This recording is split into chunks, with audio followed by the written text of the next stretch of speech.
Good morning and welcome to the Assembly Budget hearings. Today we have the Department of Education Acting Commissioner Christopher Cerf giving us some testimony.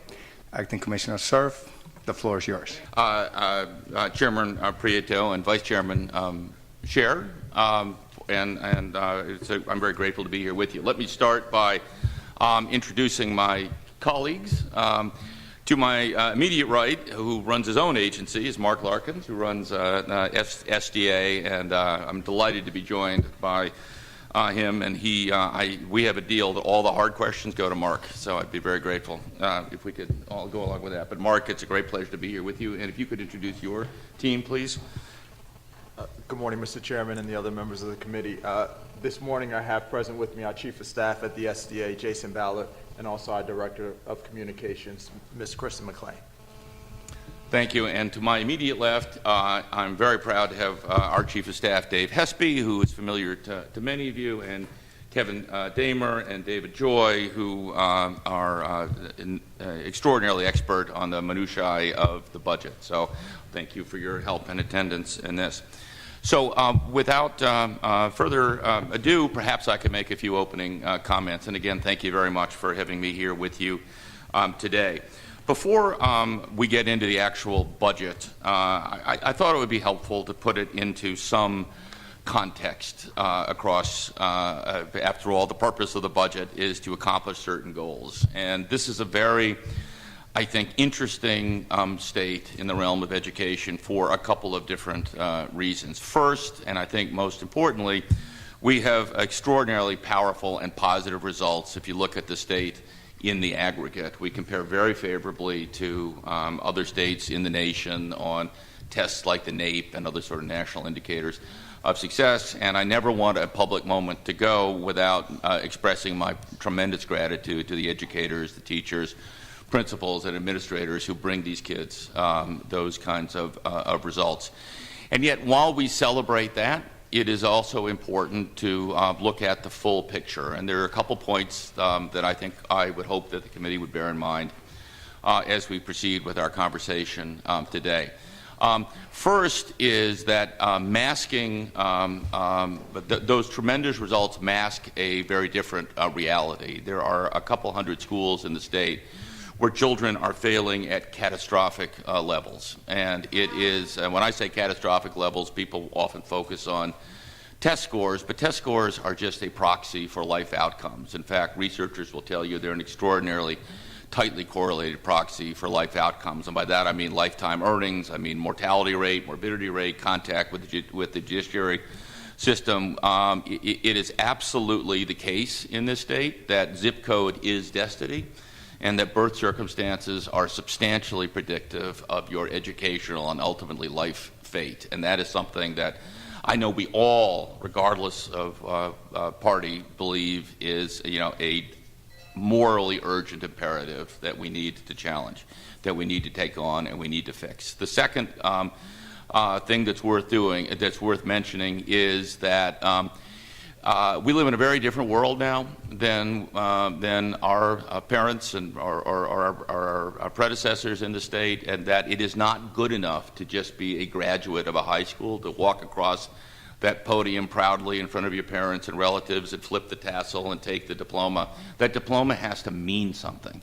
It has to be indicative that that person has acquired the skills and the knowledge to be able to be launched into adulthood, ready for the next phase of life. And for us, that means ready for college or ready for higher education in the form of technical or professional training. And a deep, deep problem we face in this state, and one that we will need to collectively confront, is that merely graduating from high school in this state simply does not equate to college and career readiness. If you look, for example, at the staggering number of students, I should say, I have teenagers, so I'm not going to not call them children anymore.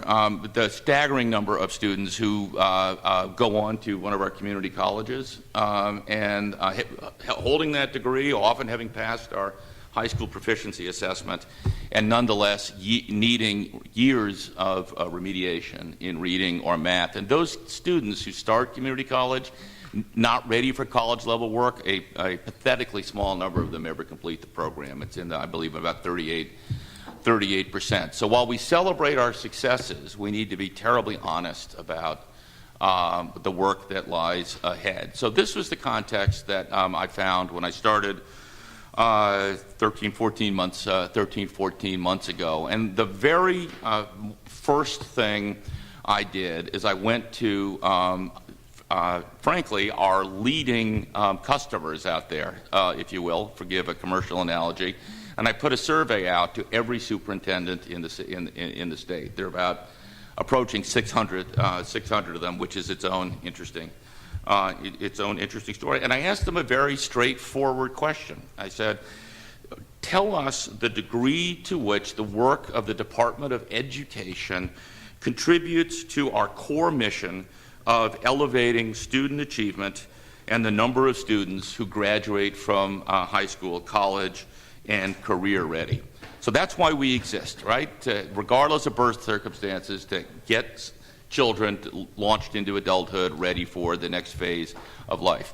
A stunningly low, an astonishingly low, 22% of our superintendents said that the work of our department is actually supportive of the work and in the direction of that central mission. We use this as a springboard for action and have engaged in a comprehensive effort to restructure the department really from the ground up. The first thing that we did is we tried to identify why it is that we were overwhelmingly perceived as a bureaucratic, overly compliance-driven, and basically lacking in the right focus. And this is hard for an organization, as you can imagine, because people are good people, they're working hard, they believe in what they're doing, and yet we're not viewed as moving towards that central mission. So the first thing we did is we tried to figure out what are the things that really matter in closing the achievement gap and in making sure all of our students graduate from high school ready for the next phase of life. And we thought, in the end, there were four basic areas of work that were absolutely critical to us, and we reorganized the department around those four critical work. So I have now a chief academic officer whose job is elevating standards and making sure that our curriculum and our work is organized around holding people accountable for teaching and learning the right set of materials and developing those skills.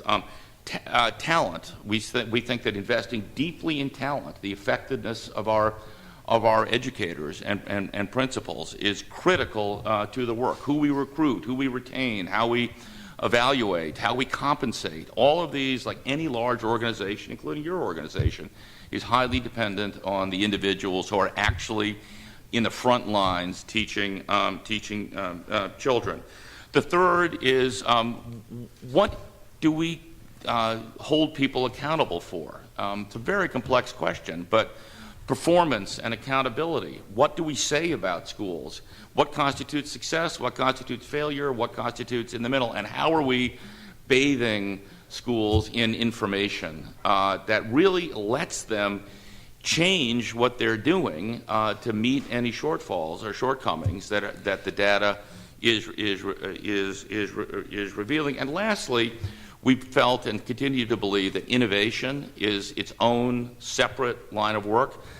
Scouring the country, scouring the state, finding school models that work, replicating models that are bringing powerful education to kids, even if 90% of them are born in poverty. And this is a serious body of work to identify and replicate success stories across the state. And as a result, our entire organization is organized around those four headings. So my cabinet consists of a chief academic officer, a chief talent officer, a chief innovation officer, and a chief performance officer.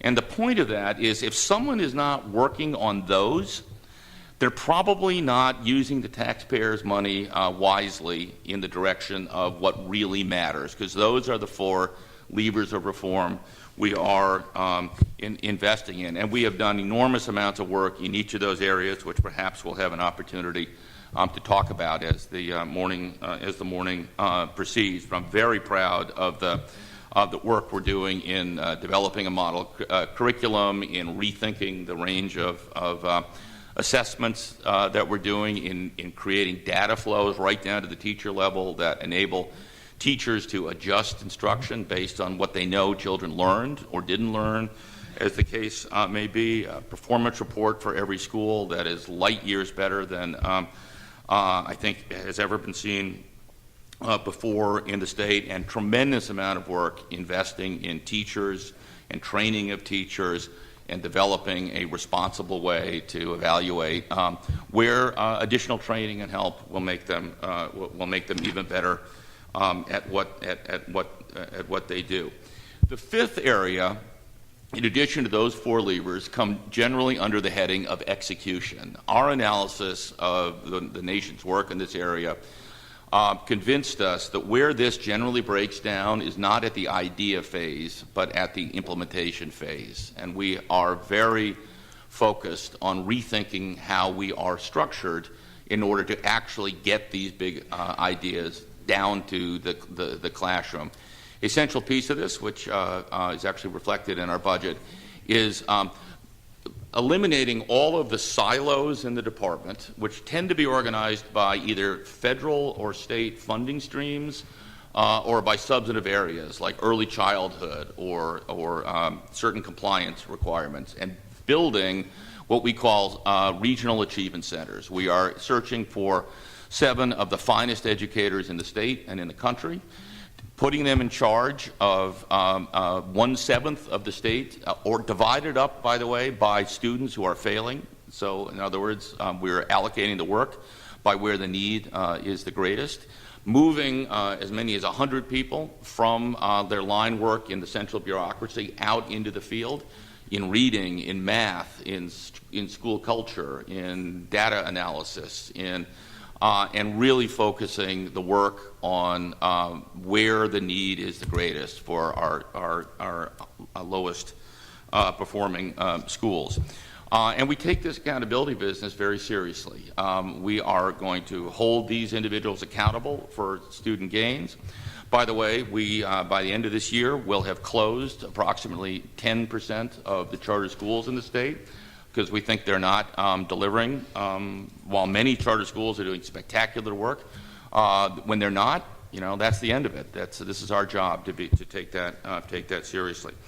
This last year, we've had a couple of, I think, noteworthy events. The first is that we were one of the first states to get a waiver from No Child Left Behind, and that is I think a seminal event in the life of educators in the state. It's a very important event, and it enables us to essentially move past a lot of the restrictions that No Child Left Behind imposed on the state. It creates a rational accountability system and frees our educators for far greater autonomy, while at the same time enabling us to build through these regional achievement centers extremely targeted interventions for our lowest performing schools. More on that as we go. We've had a lot of luck with the federal government, not only getting the waiver, which was a very proud moment for us, but we received a grant of $55 million for school improvement grants to really target some of the most persistently failing schools in the state. $38 million in Race to the Top awards, half of which will go directly to districts targeted for some very particular needs. $14.5 million from the feds for charter school program, and we also have a number of other grant applications outstanding, both to philanthropists as well as to the federal government. All of this is encapsulated in a basic theory of change that I think is worth a quick mention. I believe very deeply that change comes from finding the right balance between empowerment and accountability. The last thing in the world a great teacher or a great school or a successful district needs is a team of Trenton bureaucrats coming in and telling them where to stand, what to do, what to teach, etc. On the other hand, when a school is failing, we need to be urgent and impatient and to get deeply involved in fixing it or replacing it, even if that means highly prescriptive. You must use the Common Core curriculum. You must organize your day this year. You must have an effective evaluation system. You must make changes in leadership, as the case may be. But you can't push these ideas out into the field to successful schools and expect them to do things better when, in fact, a successful school's already figured out how to do it. And so we couple this autonomy or empowerment with accountability for results. And that means that we are really deregulating in a massive way. We've had a group looking at 3,000 pages of regulations and not almost as many, but hundreds of pages of laws enacted by this body, and said, are these truly in service of our central goal, which is student learning? And in that context, we are on the brink of recommending a rather substantial deregulatory effort, both through our state board as well as, and to the extent it's enshrined in law, through recommendations for legislation. Turning to the budget. The budget the governor proposed is the single most generous budget that has ever been proposed by any prior governor, any prior administration in the state's history. It includes about $7.8 billion in K-12 formula aid.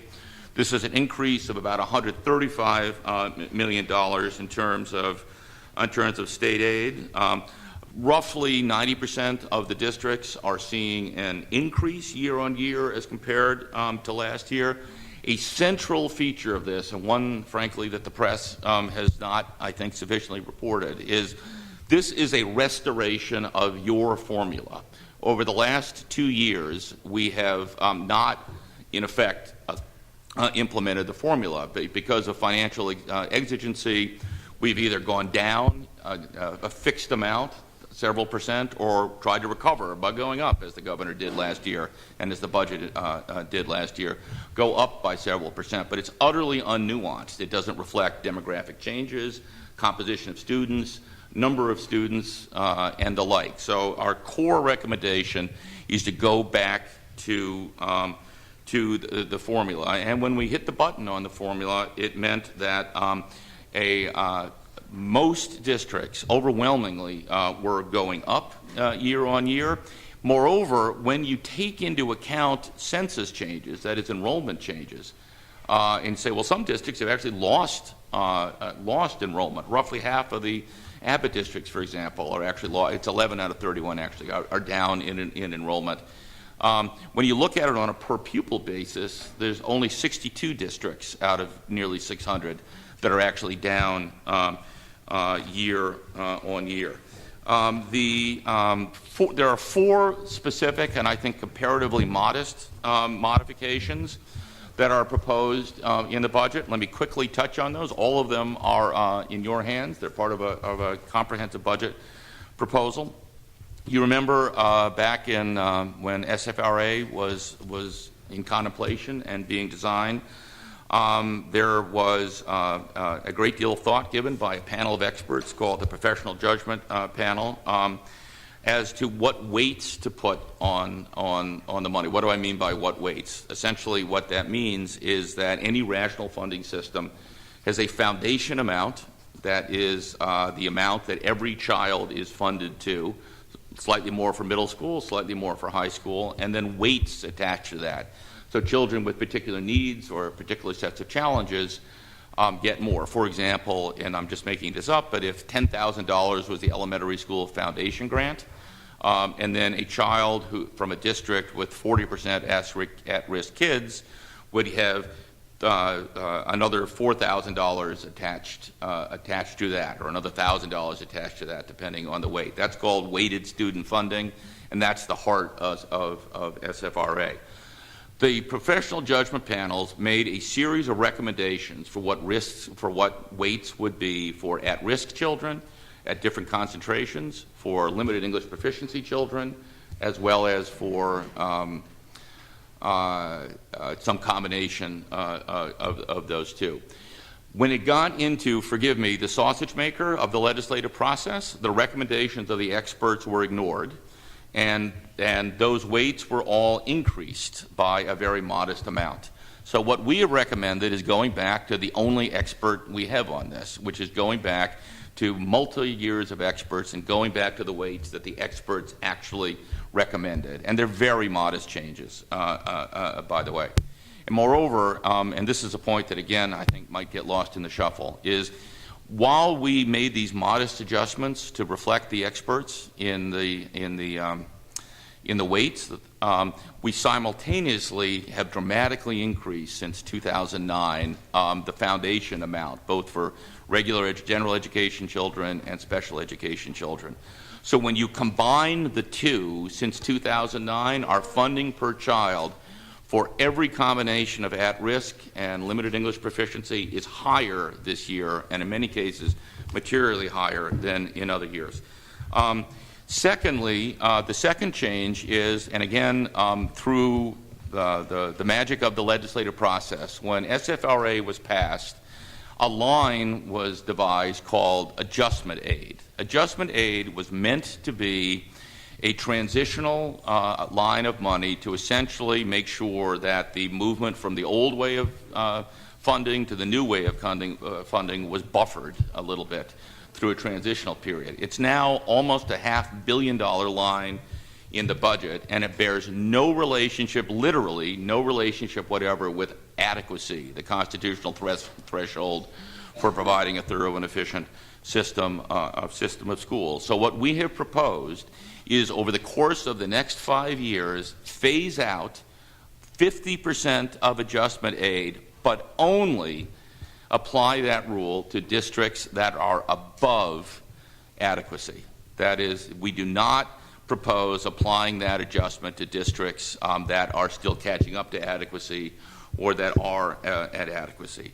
The third proposal is to abandon a system that, frankly, only 10 other states in the country have, of having a single count day to determine how many children get funded. The way we do it in this state now, it's the children who are registered on October 15th, whether they ever come to school again the following day or ever later, is the number of children that forms the basis of the funding. We are proposing moving to some kind of average daily attendance, where you actually look not only at the children who are registered, but the children who are attending school over time. By the way, adding 1 day of attendance for the children in this state adds 4.2 million instructional hours. So it is a very powerful incentive we are proposing creating for districts to fund them on the basis not of a single count day, but on the basis of the children who are actually attending, and we're being very realistic about it. We don't expect every child to attend every day, so we say attendance should be at 96%. If you're at 96% attendance, because kids have the flu or are on vacation or there are other circumstances, but if you are not getting your children there at a 96% attendance rate, then you're not going to be paid 100% of the funding. So it is reduced in a small but proportional way. And the last major funding change is really just an idea, and it is to propose that a commission be formed to examine what is the determinant of poverty. When we fund on the basis of at-risk, it's currently done on the basis of children who have signed up for the free or reduced price lunch program. We're not at all sure that isn't the best way to do it. We are sure that there is a very powerful case to be made that it's not accurate or complete, and the governor has appointed a commission to at least engage in the hard work of thinking about what's the right way to count children in poverty for purposes of funding. I'm sure I have gone on too long. I appreciate your attention. I thank you for your time. and I look forward to working with you as we collectively confront these critical issues. Thank you very much, Mr. Chairman.